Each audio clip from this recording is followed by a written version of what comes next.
하나님이 모세를 먼저 찾아오셨어요. 출애굽을 말씀하셨습니다. 그때 모세는 하나님께 이렇게 응수합니다.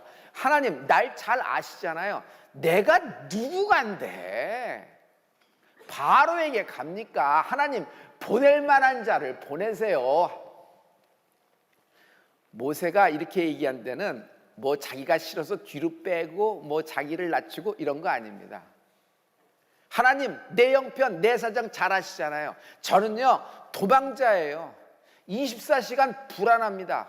40년을 이곳 광야에서 살았지만 언제 잡혀갈지 모르는 마음입니다. 낯선 사람을 만나면요, 눈을 마주칠 수가 없어요. 얼굴을 정면으로 그를 볼 수가 없어요. 혹시 날 잡으러 온 사람 아닐까? 또한 어떤 사람하고 깊은 관계를 가질 수가 없어요. 여러분, 어떤 사람하고 관계를 가지면 자기 얘기를 해요, 안 해요? 안 하면 관계가 지금 설정이 돼요, 안 돼요? 안 되는 거예요. 그 이상은 더 들어가지 못하는 겁니다. 이런 상황이에요. 불안과 두려움, 초조함 속에서 살았습니다. 그는 처가살이 40년입니다. 처가살이가 잘못됐다고 얘기하는 건 아니에요. 그런데 모세는요, 도망와서 아무데도 갈 데 없어서 여러분 아내를 만납니다. 근데 그 장인이 자기를 거둬줬어요. 무려 40년 동안 거둬줬습니다. 이제는 모세 나이는 80살의 노인이 됐습니다. 희망도 없어졌고요, 기대도 없습니다. 당장 내일이라도 죽을 수가 있는 나이가 된 것이니까 그가 무슨 얘기를 하겠어요. 한때 모세는 애굽의 왕자였습니다.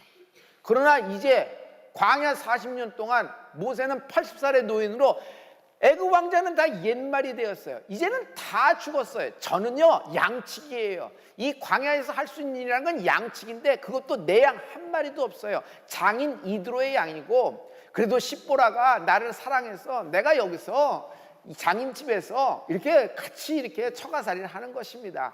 이 꼴로 이 형편인 걸 잘 아시는 하나님, 저는요, 광야 40년 동안 썩은 인생입니다. 그런데 나를요, 하나님의 말씀을 들어보니까 출애굽이에요. 출애굽은요, 특별하고 존귀한 사명 아니에요? 전 민족의 운명이 달린 일인데 그런 거에 비해서 저는 너무 초라합니다. 저는 너무 비참한 존재예요. 하나님, 잘못 보셨어요. 저는 아니에요. 모세가 자기 겸손하는 것이 아니라 팩트를 얘기하는 것이에요. 나는 모세의 이런 입장에 대해서 충분히 저도 공감이 되는 이야기예요.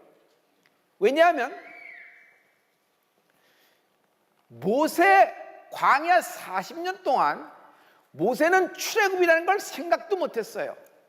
그가 40년 동안 기도를 많이 했어요. 40년 동안 출애굽의 사명에 대해서 스페셜하게 자기가 불붙는 마음이 있었고 40년 동안 끊이지 않고 하나님을 예배했어요. 그동안에 무슨 11조를 했어요? 뭐 단을 쌓아 하나님께 뭐 제사를 드렸어요? 큰 어떤 신앙적인 행위를 했을까요? 여러분, 모세 광야 40년의 성경의 기록은 아무것도 없어요. 그저 제가 보기에는 기록이 없다는 얘기는 하루하루 죽지 못해서 연명했을 뿐이라고 생각해요. 그런 모세에게 하나님이 먼저 찾아오시는 거예요. 여러분, 여기서 위대한 역사가 있어요. 하나님이 모세를 선택하신 것입니다. 그래서 먼저 찾아오신 거예요.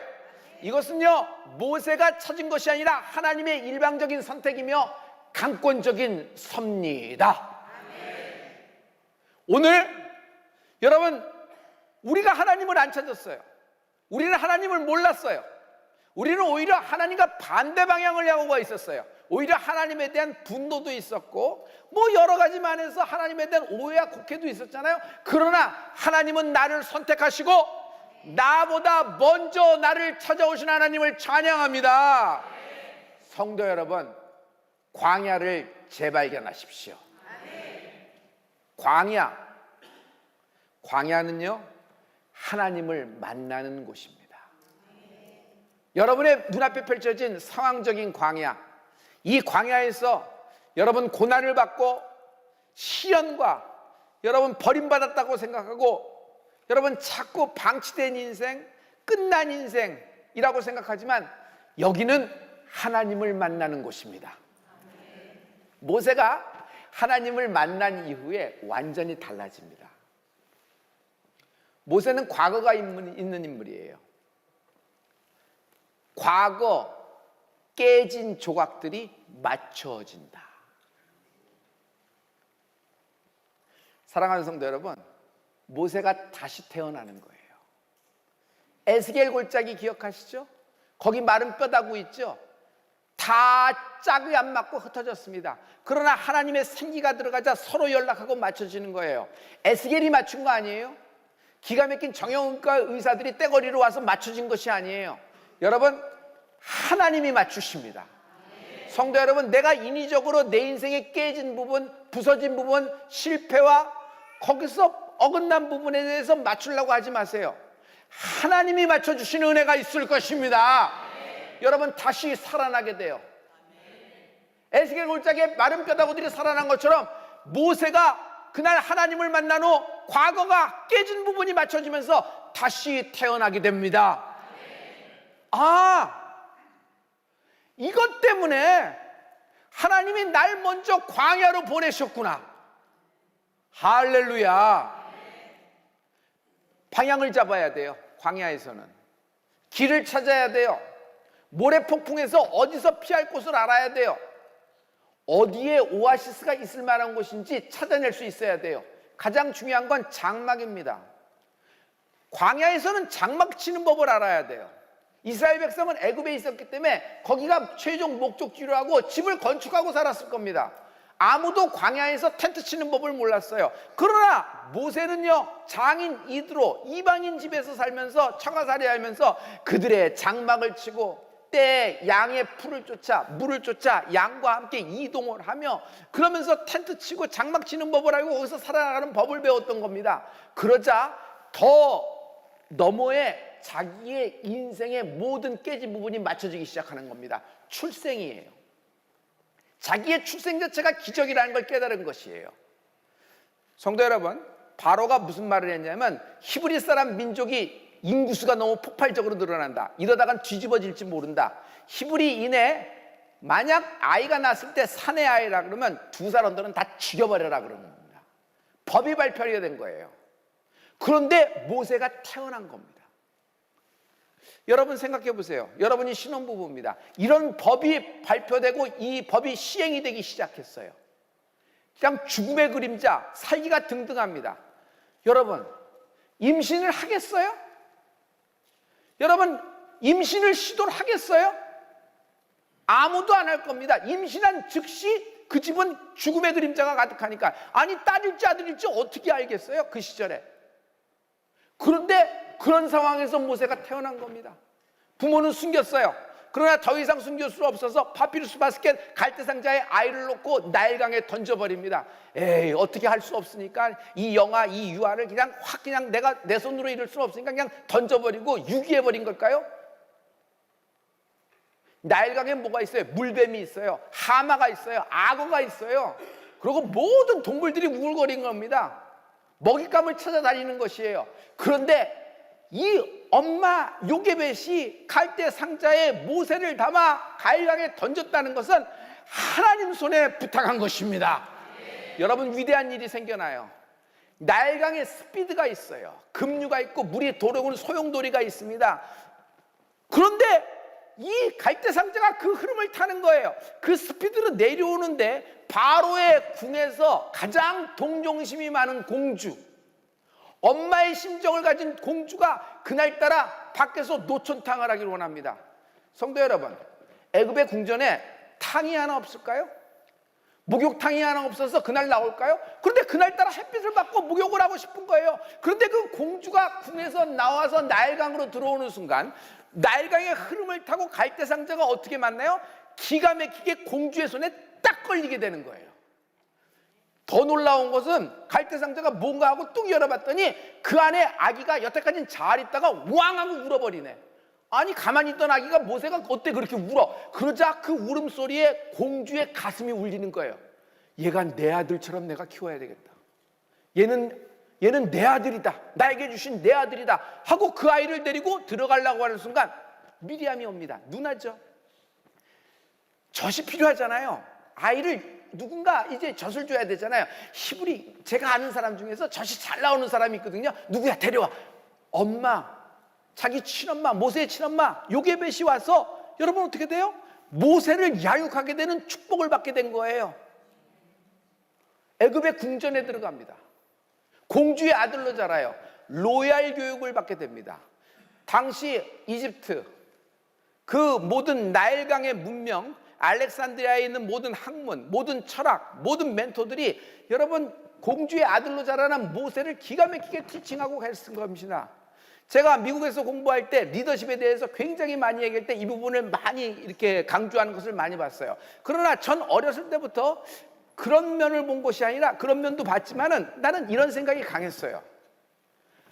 모세가 궁전에 들어감으로 말미암아 참으로 신비스러운 일이 있는데 바로와 함께 자라나기 시작하는 거예요. 바로와 함께. 당시 모든 사람들은 애굽의 파라오라 그러면 신이라 그랬어요. 사람이 아니고 뒤로 점점 물러나고 근처도 못 가는 그런 신적인 존재로 우상 숭배를 했잖아요. 그런데 모세는 어렸을 때부터 같이 자랐어요. 오줌 싸는 거 같이 받고, 공부하다 틀리는 거 같이 받고, 아버지한테 야단 맞는 거 받고, 접시날에다 깨는 것도 받고, 그리고 개구장이 짓하고 도망가는 것도 받고, 자기들은 형 동생 하면서 같이 자랐던 것이에요. 그러니 모세는요, 바로는 모세를, 서로를 너무 잘 알아요. 어디가 핸디캡이고 어디가 치명적인 약점인지, 어떤 장점인지. 물론 나중에 후에 40년이 지나서 만났기 때문에 그런 것은 없겠지만은 그래도 어렸을 적 모든 것이 캐릭터가 돼서 형성이 되지 않았을까요? 모세는 알았던 거예요. 바로는 신이 아니다는 걸 알았던 거예요. 그래서 출애굽 40년 내내 이스라엘 백성에게 말하는 것이 뭐냐면 절대로 애굽으로 돌아가지 말라. 바로는 너희의 신이 아니다. 신은 여호와 하나님 스스로 계신 그분이 우리의 하나님 되신다. 여러분, 짧게 얘기했지만 이 모든 것이 모세에게 우연히 일어난 일이에요? 그냥 스스로 어떻게 그냥 툭툭 맞아진 일이에요? 재수가 좋아서? 하나님의 디자인이다. 하나님의 디자인. 여러분의 인생을 하나님이 디자인하십니다. 저는 이것을 The Providence of God, 하나님의 섭리라 그럽니다. 하나님이 강권적으로, 모세는 아무것도 모르는데 하나님이 강권적으로 광야에서 모세를 찾아오셔서 일방적인 선택을 하시고 일방적으로 불러내시면서 자신의 모든 인생의 과거를, 깨진 부분을 맞춰주시는 하나님을 찬양합니다. 그러므로 여러분, 광야를 재발견하는 축복이 있기를 축복합니다. 광야에서 모세는 다시 태어납니다. 하나님의 부르심을 받고 모세가 이제 애굽으로 가는 겁니다. 애굽으로 갈 때 여러분, 모세가 80세예요. 노인이죠? 아니에요. 그는 80세 노인이 아니에요. 모세는요, 그날 다시 태어난 겁니다. 떠날 때 나귀, 그 나귀도 뭐 장인의 나귀겠죠. 장인 이드로의 나귀를 하나 빌렸을 거예요. 딸이 간다 그러니까 자기 안에 십보라를 거기 태웁니다. 그리고 자기 아들들을 태웁니다. 그리고 이 노인이 그 나귀를 잡고 하나님의 말씀을 따라 어디로 가요? 자기가 도망쳐왔던 곳 애굽으로 들어가는 것이에요. 이 장면이 여러분 성경에 기가 막히게 잘 나와 있거든요. 여러분, 출애굽기 4장 20절과 22절부터 23절까지 말씀인데요, 우리 이 말씀을 다 같이. 모세가 그 아내와 아들들을 나귀에 태우고 애굽으로 돌아가니때 하나님의 지팡이를 손에 잡았더라. 너는 바로에게 이르기를, 여호와의 말씀에 이스라엘은 내 아들 내 장자라. 내가 내게 이르기를 내 아들을 놓아서 나를 섬기게 하라 하여도 내가 놓기를 거절하니 내가 내 아들 내 장자를 죽이리라 하셨다 하라 하시니라. 여태까지 모세는 광야에서 지팡이 잡고 양치던 사람이었어요. 이제는 80이 되니까 자기 몸을 기대는 그런 지팡이였어요.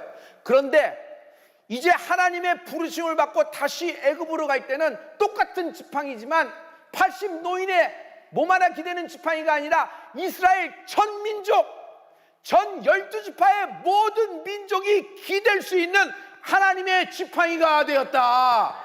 성경은요, 앞부분엔 모세의 지팡이에요. 앞부분에서는 그냥 저 지팡이입니다. 그러나 하나님을 만난 이후에, 광야에서 하나님을 만난 이후에 모세가 손에 쥐고 있었던 건 The Step of God, 하나님의 지팡이가 된 것입니다. 하나 더 있다. 눈에는 안 보여요. 그러나 결정적인 것이 여기 하나 더 있는데, 하나님이 모세와 함께 하신다. 출애굽기 3장 11절과 12절의 말씀입니다. 여러분, 이 말씀을 다 같이. 모세가 하나님께 고하되 내가 누구건대 바로에게 가며 이스라엘 자손을 애굽에서 인도하여 내리이까. 하나님이 가라사대 내가 정녕 너와 함께 있으리니. 여기까지요. 내가 정녕 너와 함께 있으리니. 모세, 너만 가는 것이 아니야. 너의 지팡이는 노인의 지팡이가 아니라, 나무 막대기가 아니라, 양이나 치는 막대기가 아니라 하나님의 지팡이, 내가 너와 함께 한다는 사인이 될 것이며, 정녕 내가 너와 함께 가리라. 정녕 내가 너와 함께 있으리라. 이스라엘은 장자라. 나의 맏아들이다.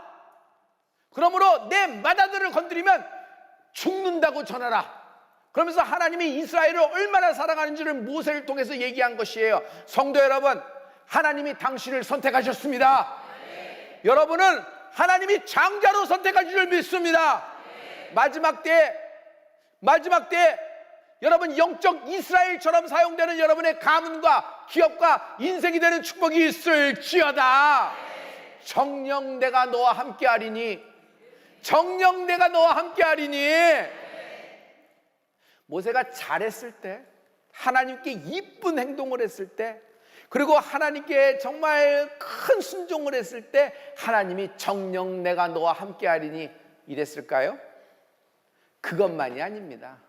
하나님을 몰랐을 때, 자기는 40년 동안 썩어 방치되고 썩어 버림받고 혼자라고 느꼈을 때, 그리고 심지어 잘못했을 때, 이게 중요한 포인트예요. 모세가 다 잘했어요?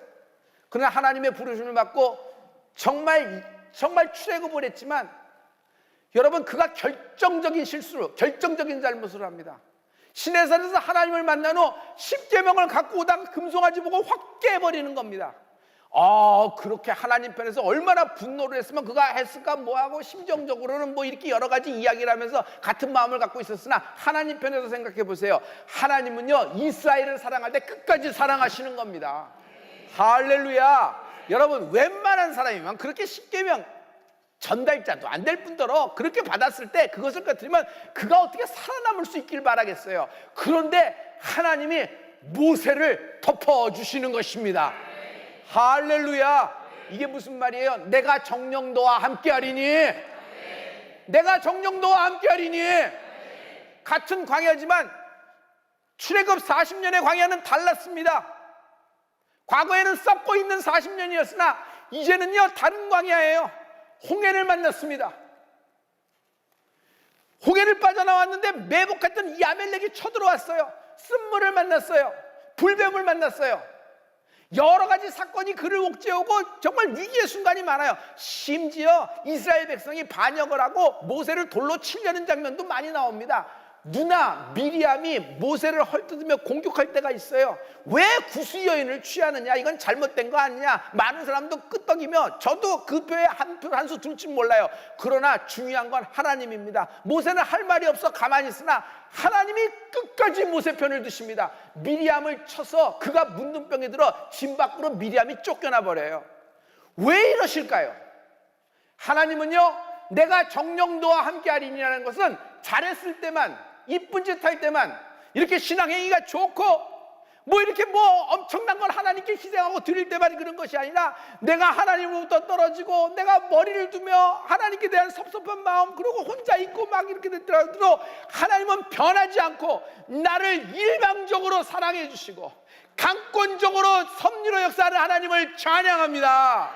이 사랑을 받아들이는 은혜가 있을지어다. 요한복음 14장 16절의 말씀입니다. 우리 이 말씀을 다 같이. 내가 아버지께 구하겠으니 그가 또 다른 보혜사를 너희에게 주사 영원토록 보혜사 성령님을 우리에게 주시는데, 보혜사 성령님을 주신 이유는 내가 너희와 영원토록 함께하는데, 영원토록 모세에겐 정령 내가 너와 함께 가리라고 말씀하셨어요. 저는 모세를 보면 홍해가 보여요. 홍해가 갈라지는 것이 보여요. 모세를 보면요, 매복하고 있던 아말렉이 쳐들어오는 장면이 보이는데, 모세가 높은 산에서 기도할 때 그냥 그 아말렉, 매복했던 모든 아말렉 그 원수들이 진멸되는 장면이 다 보여요.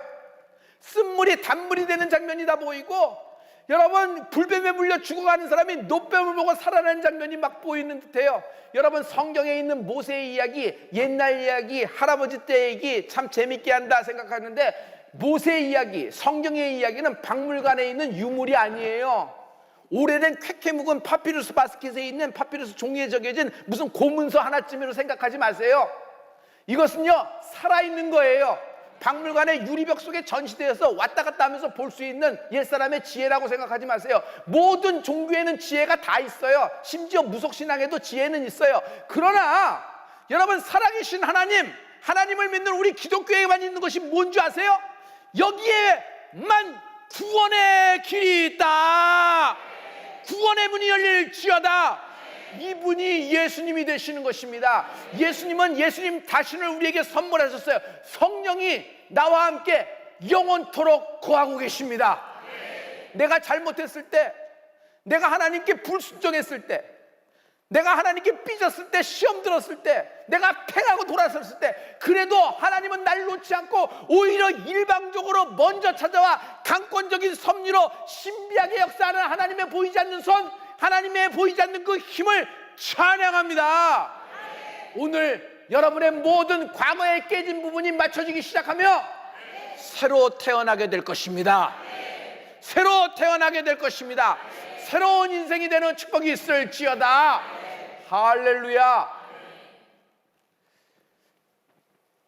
영은 신비합니다. 영은요 육을 뚫어버립니다. 영은요 마음도 뚫어버립니다. 성령, The Spirit of God, 하나님의 영이죠. 성령의 강림 생각하면은 여러분 어떤 분위기, 어떤 느낌, 컬러가 이렇게 좀 임해서 여기서 이런 음악이 있으니까 이런 공간은 이런 느낌이다 라는 정도로 생각하시는데, 여러분 성령님은 그런 게 아니시라고 그랬죠. 성령님은 하나님이세요. 이 육을 뚫고 마음을 뚫고 내 영 한가운데 하나님의 영이 영원토록 나와 함께 하십니다. 하나님이 나와 함께 하시면은 누가 나를 대적하리요? 누가 내 앞에 서리요? 로마서 8장 31절의 말씀이에요. 우리 다 같이 그런즉 이 일에 대하여 우리가 무슨 말하리요? 만일 하나님이 우리를 위하시면 누가 우리를 대적하리요? 모든 고난과 모든 시험과 환난이 있어도, 위험이나 칼이 있어도 누가 나를 대적하리요? 승리는 따놓은 당상이다. 하나님과 함께하는 우리, 승리는 따놓은 당상이에요. 저는 여러분의 모습에서 보이기 시작해요. 홍해가 갈라지는 모습이 보이는 듯해요. 쓴물이 단물이 되는 것이 보여요. 지금은 너무 쓰죠. 그러나 모세는 당시에는 힘들었을 거예요. 40년 동안 썩었다고 생각하나. 그러나 출애굽 40년 같은 광야를 지나지만 모세가 그 이막에 있는 그 처음에 광야에 있을 때를 보면은 얼마나 이게 무릎을 치겠어요. 그랬구나, 저랬구나, 이랬구나, 이래서 하나님이 나를 훈련을 시켰구나, 결국 이래서 이것 때문에 나를 이렇게 단련을 시켰구나. 그러므로 앞에 있는 모든 위험한 일, 앞에 있는 모든 어떤 경우에도 모세는 사람의 배신, 사람의 어떤 자기를 죽이려는 암살, 그리고 자기의 어떤 위험에도 모세는 말을 안 해요. 그냥 하나님하고만 교통해요. 그게 무슨 얘기냐 하면 말을 삼키고, 여러분 정령 하나님이 나와 함께하리라. 하나님이 나와 함께하리라. 누가 나를 대적하리요? 모세는요 하나님을 만난 후 독수리처럼 두 날개를 펴고 비상합니다. 큰 날개예요. 40년 동안 단련된 날개니까. 모세의 날개 이쪽에는요 이스라엘 6지파, 이쪽에는 나머지 이스라엘 6지파 전 민족을 태우는 거예요. 그리고 그 날개로 비상하여 높이 나는 축복이 당신에게 임하는 은혜가 있을지어다. 모세는요 출애굽 40년 동안 거침이 없어요. 왜? 정령 내가 너와 함께 하리라.